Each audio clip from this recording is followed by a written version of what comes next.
बिस्मिल्लाहिर्रहमानिर्रहीम। अस्सलाम वालेकुम। उम्मीद है जी आप सब खैरियत से होंगे। आज का जो हमारा टॉपिक है वो है ब्रांचेस ऑफ बायोलॉजी। बायोलॉजी की ब्रांचें यानी उसकी शाखें क्या हैं उसके बारे में आज हम डिस्कस करने वाले हैं। तो इसमें सबसे पहले जो है वो सबसे इंटरेस्टिंग जो है इसकी ब्रांच है एक, जिसको हम इकोलॉजी कहते हैं। ठीक है, अब देखें ये इकोलॉजी दरअसल होता है। सबसे पहले हम इसको बिल्कुल आसान सी वर्डिंग में समझते हैं कि इकोलॉजी क्या होता है। आपको ये तस्वीर नज़र आ रही होगी, तो इस तस्वीर में अगर आप गौर करें तो इसमें डिफरेंट जो लिविंग ऑर्गेनिज्म हैं उनका एक दूसरे के साथ जो है वो इंटरेक्शन दिखाया गया है कि किस तरह वो एक दूसरे पर जो है वो इन्हिसार करते हैं। तो इको ये वर्ड निकला इको से। इको का मतलब होता है एनवायरनमेंट यानी माहौल के लिहाज से, कि इस ब्रांच में हम देखेंगे कि एक लिविंग ऑर्गेनिज्म दूसरे लिविंग ऑर्गेनिज्म के साथ किस तरह इंटरेक्ट करता है और मुख्तलिफ फूड हासिल करने के लिए या शेल्टर वगैरह हासिल करने के ज़रिए। ठीक है जी, तो अब हम इसकी डेफिनेशन डिस्कस करते हैं इकोलॉजी की। इकोलॉजी की डेफिनेशन क्या होगी? स्टडी ऑफ इन्वायरमेंटल अफेक्ट के माहौल का जो असर है ऑन लिविंग ऑर्गेनिज्म पर, कि जानदारों पर जो माहौल का असर है हम किस ब्रांच में पढ़ेंगे जी? इकोलॉजी में पढ़ेंगे। ठीक है, तो इकोलॉजी की सिंपल वर्ड में डेफिनेशन क्या होगी? स्टडी ऑफ इन्वायरमेंटल अफेक्ट के माहौल का जो अफेक्ट है ऑफ लिविंग ऑर्गेनिज्म जानदारों का, कि जानदार इसमें किस तरह एक दूसरे के साथ इंटरेक्ट करते हैं मुख्तलिफ तरीक़ों से, जैसे फॉर एग्ज़ाम्पल फूड हासिल करने के ज़रिए लिए या किसी जो है वो हम शेल्टर हासिल करने के लिए क्या करते हैं, पौधों का इस्तेमाल करते हैं। तो ये हम किस में पढ़ेंगे? इकोलॉजी में पढ़ेंगे। लेकिन नेक्स्ट अगली ब्रांच हमारे पास है फिजियोलॉजी।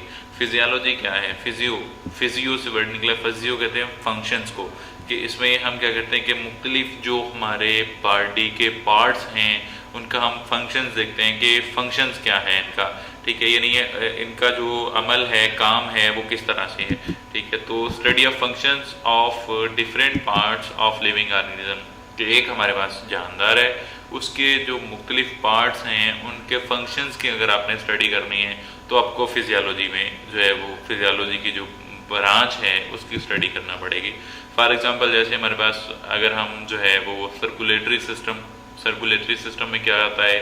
नेज़ल कैविटी आ जाती है। ठीक है, इसके बाद जो है वो हमारे पास लेरिंग्स आ जाता है और लंग्स वगैरह आ जाते हैं। तो इन पार्ट्स के जो लिविंग ऑर्गेनिज्म के मुख्तलिफ पार्ट्स हैं उनके फंक्शंस क्या हैं, किस तरह से ये काम करते हैं, ठीक है, उनके बारे में हम स्टडी करेंगे। तो ये फिजियोलॉजी में स्टडी करेंगे। सिमिलरली रेस्पिरेटरी सिस्टम है। ठीक है, नेक्स्ट जी आगे हमारे पास जो है वो एम्ब्रियोलॉजी है। एम्ब्रियो से वर्ड निकला है। एम्ब्रियो क्या होता है कि जब जो है वो जाइगोट बनता है। किस तरह बनता है जी? जाइगोट जब एक स्पर्म और एग आपस में कंबाइन होते हैं तो तभी जाइगोट बनता है।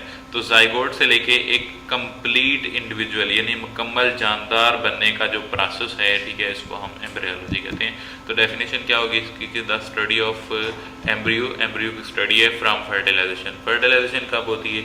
जब एग और स्पर्म आपस में कंबाइन होते हैं, ठीक है, और जाइगोट बना देते हैं। इस प्रोसेस को हम फर्टिलाइजेशन कहते हैं।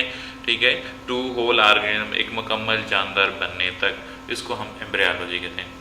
ठीक है जी, सिंपल वर्ड में आपने क्या सीखा एम्ब्रियोलॉजी में कि एम्ब्रियोलॉजी क्या होती है? तो एम्ब्रियोलॉजी जो है वो जब जाइगोट आपस में बनता है यानी फर्टिलाइजेशन से लेकर, ठीक है, उसका मुकम्मल जानदार बनने तक का जो प्रोसेस है, ठीक है, उसको हम एम्ब्रियोलॉजी में पढ़ते हैं। नेक्स्ट जो है वो अगली ब्रांच के बारे में हम डिस्कस करते हैं जी। अगली ब्रांच है हमारे पास मॉर्फोलॉजी।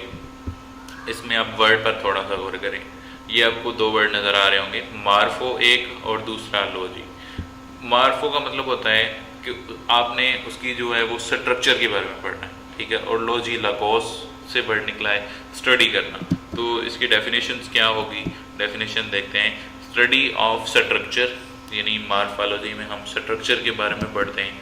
ठीक है, ऑफ लिविंग ऑर्गेनिज्म जिंदा जानदार जो हैं, जानदारों की जो स्ट्रक्चर हैं उसके बारे में हम मार्फोलॉजी में पढ़ते हैं। आगे टू टाइप्स हैं मार्फोलॉजी की। नंबर एक हमारे पास इंटरनल मार्फोलॉजी है, या इसका दूसरा नाम है जी एनाटॉमी। एनाटॉमी क्या होता है? एनाटॉमी होता है कि अगर हम इंटरनल स्ट्रक्चर्स की स्टडी करते हैं तो वो हम एनाटॉमी के बारे में पढ़ेंगे। ठीक है, नेक्स्ट दूसरा जो है वो हमारे पास है जी एक्सटर्नल मॉर्फोलॉजी।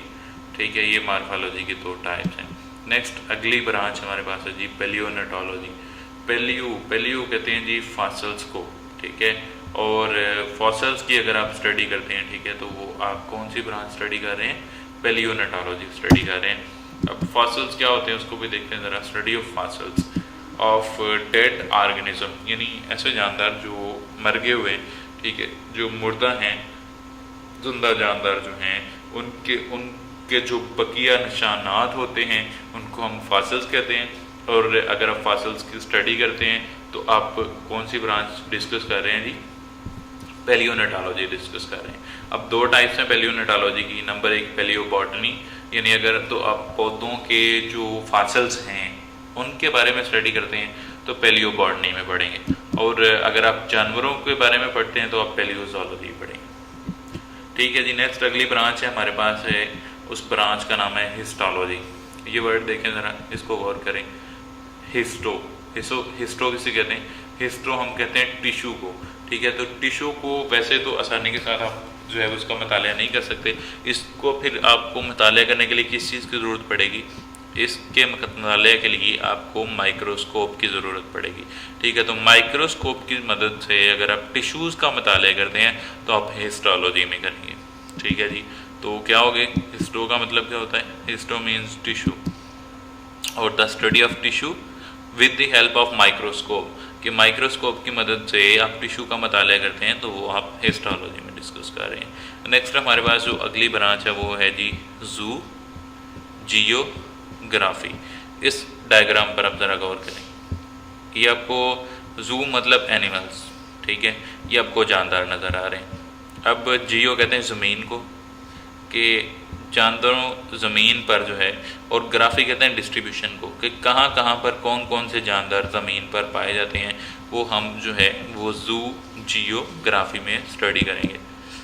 जू मतलब एनिमल्स यानी जानवर, जानवर कहाँ कहाँ पर पाए जाते हैं। जियो कहते हैं अर्थ को या ज़मीन को, कि एनिमल्स अर्थ पर, ग्राफी डिस्ट्रीब्यूशन एनिमल्स की अर्थ पर जो डिस्ट्रीब्यूशन है, यानी सिंपल वर्ड में आप ये कह सकते हैं कि जानवरों की ज़मीन के ऊपर जो तकसीम है, ठीक है, डिस्ट्रीब्यूशन है, उसको आप क्या कौन सी ब्रांच में पढ़ेंगे? जू जियोग्राफी में, ठीक है जी। डेफिनेशन क्या होगी?